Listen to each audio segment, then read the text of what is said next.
দপ্তরের সামনে থেকে অর্জুন সিং এর কনভয় যাচ্ছিল এবং তখনই তিনি দেখেন যে বেশ কিছু বহিরাগতরা, আমরা দেখতে পাচ্ছি এখানে একজন দাঁড়িয়ে রয়েছেন ব্যক্তি, তাকে দেখে অর্জুন সিং গাড়ি থেকে নেমে পড়েন। দাদা দাদা হঠাৎ আপনাকে দেখে গাড়ি থেকে নামলেন কেন? নেমে গালাগালি করছে। আমি একটা এজেন্ট, আমার চমকাচ্ছে যাতে ওর ফেভারে ভোটটা পড়ে সব। হ্যাঁ, করছে এসে একটা ক্যান্ডিডেট ওই থ্রেট করছে, ওর কোয়ালিফিকেশন কি, আমার ক্রিমিনাল বলছে, ওর কোয়ালিফিকেশন কি আছে জিজ্ঞেস করুন। এভাবেই কিন্তু বিক্ষোভ দেখানো হচ্ছে এবং অর্জুন সিং তিনি যখন এখান থেকে যাচ্ছিলেন সেই সময় কিন্তু তাকে ঘিরে বিক্ষোভ দেখাতে শুরু করে। বনির বলে একটা ক্রিমিনাল আছে, এই ভদ্র মহিলা ওখানে ভোটারদেরকে যেতে দিচ্ছে না, ভোটারদেরকে যেতে বারবার এখানে আমরা আসছি, ভোটারদেরকে মেরে ফাটিয়ে দিচ্ছে পুলিশের সামনে। না, স্যার আমাকে হেল্প করেছে।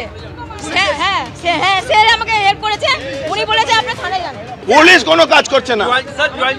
তখন আমরা দেখলাম যে অর্জুন সিং এর কনভয় ঠিক এই জায়গা থেকে যাচ্ছিল এবং তখনই তিনি অভিযোগ পান যে ভোটারদের কিন্তু বুথের দিকে যেতে দেওয়া হচ্ছে না।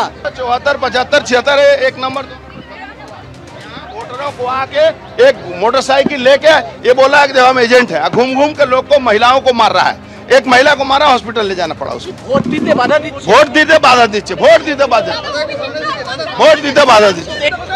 আমরা দেখতে পাচ্ছি পুলিশের অফিসাররা এখানে এসে পৌঁছে বনি ডিস্টার্ব করছে, আপনারা কিছু করছেন না, এসে আমাকে থ্রেট করছে।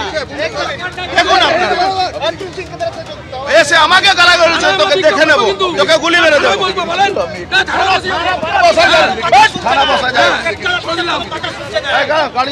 আমি ভোট দিতে দিচ্ছি না। আচ্ছা আপনি এক কাজ করুন, অর্জুন সিং যাকে বলছে ভোট দিতে দিচ্ছে না, এইখানে সবার ভোটার কার্ড চেক করুন। একজন মহিলা অভিযোগ করলেন, মহিলা অভিযোগ করেছেন, ওর আঙুলটা চেক করেন তো গিয়ে, এখনই অন ক্যামেরা চেক করেন, আঙুলটা চেক করেন, ভোট দিয়েছে কিনা আঙুলটা চেক করেন। স্বীকার করছে এবং আমরা দেখলাম এইভাবেই কিন্তু রীতিমতো কিন্তু এলাকায় উত্তেজনা।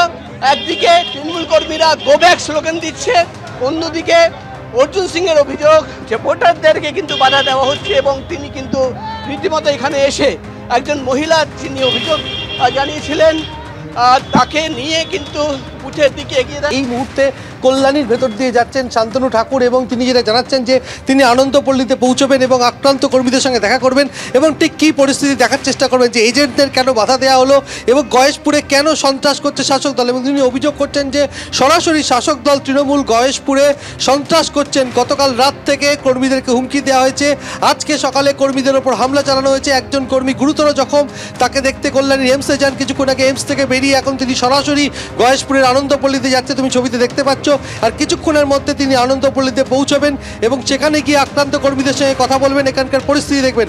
এবং সকাল থেকে শান্তনু ঠাকুর বিজেপি প্রার্থী যেটা অভিযোগ করছেন যে কোনো এলাকাতে কেন্দ্রীয় বাহিনী নেই এবং পুলিশ ঠিক মতো তাদেরকে ব্যবহার করছেন না, তার ফলে বিভিন্ন জায়গায় অশান্তি। কিছুক্ষণ আগে তুমি জানো যে সরবনগরের নবাবকাটি এলাকা, সেখানে একজন মহিলা বিজেপি কর্মী সহ 4 জনের উপর হামলা চালানো হয়েছে, একজন মহিলা বিজেপি কর্মীর মাথা পাঠিয়ে দেওয়া হয়েছে।